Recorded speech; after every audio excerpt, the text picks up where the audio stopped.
Sir কাল রাতে 4-5 জন মিলে আমার ইজ্জত নষ্ট করছে, মামলা করব, মামলা লেখেন। নারী নির্যাতন মামলা হবে। যারা আপনার ইজ্জত নষ্ট করছে তাদেরকে আপনি ঠিকমতো দেখছেন? স্যার কারেন্ট ছিল না, অন্ধকারে কেমনে দেখবো?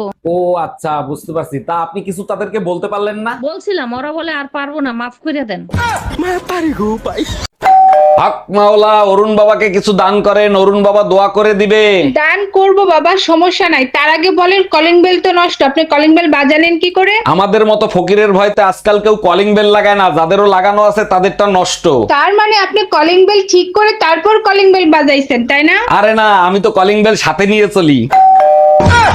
অরুণ ভাই, বেশ কিছুদিন হলো লক্ষ্য করতেছি আপনার সাথে ভাবি অনেক দুর্ব্যবহার করে, কারণ কি? আর ভাবি বললেন না, 7 জন্মের কাহিনী শুনেছিলাম, কোন কোন জন্মে স্বামীর সাথে কিরকম ব্যবহার করবে। কাহিনী শুনেই আপনার সাথে দুর্ব্যবহার করবে, এইটা ভাই হজম করতে পারলাম না। যখন সে বুঝতে পারছে আমার সাথে তার এটাই শেষ জন্ম, তারপর থেকেই অশান্তি করা শুরু করছে। আজকে তোর গুষ্টি দিয়ে ষষ্ঠী পূজা করব আমি।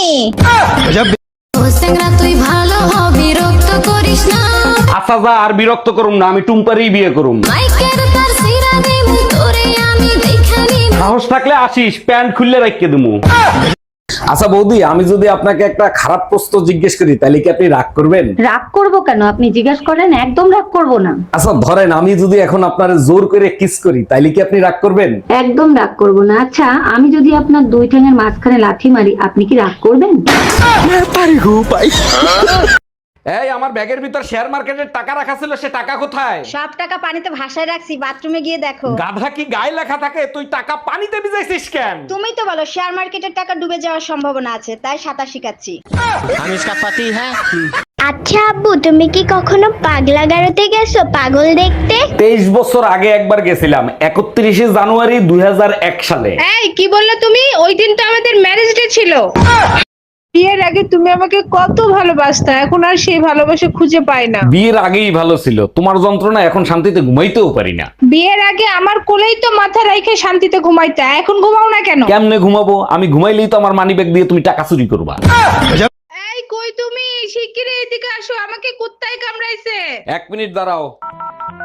হ্যালো ডাক্তার, আমার বউরে কুত্তায় কামড়াইছে, বড় কোনো সমস্যা হবে না তো? অরুণ সাহেব, খুব দ্রুত ইনজেকশন দিতে হবে, তা না হলে জলতঙ্ক রোগ হতে পারে। হয়ে যেতে পারে মানে অলরেডি হয়ে গেছে। যারে দেখে তারে কামড়ায়, পাগলের মতো ব্যবহার করে। আপনি থাকেন, আমি এক্ষুনি কুত্তা নিয়ে আসতেছি। অরুণ ভাই, আমার বোনকে পাঠালাম আপনার সাথে কুলফি খাইতে, আর আপনি নাকি তার বিয়ের প্রস্তাব দিয়েছেন। জি ভাবি, ঠিকই শুনছেন। আপনার বোনের সাথে আমার বিয়ে দিয়ে দেন প্লিজ ভাবি। আমার বোন তো কালো, ওর মধ্যে কি এমন দেখলেন যে বিয়ে করার জন্য পাগল হয়ে গেলেন? কালকে ও যেভাবে কুলফি চুষে খাইছে, আমার 2টা মাথাই নষ্ট হয়ে গেছে। ডাক্তার, আমার বউর শরীর দিয়ে 20 গ্রাম রক্ত বাই করে দেন। ইঁদুরের যন্ত্রণায় ঘরে থাকতে পারি না, ইঁদুর মারবো। আরে অরুণ সাহেব, ইঁদুর কি আর রক্ত দিয়ে মারা যায়? ইঁদুর মারতে হইলে ভালো বিষ কিনে নিয়ে আসেন। আরে ডাক্তার, আপনি তো জানেন না, আমার বউর একবার সাপে কামড়াইছিল, সাপ মারা গেছে কিন্তু বউ মরে নাই। তোর মায়ের রক্ত দিয়ে ইঁদুর মার।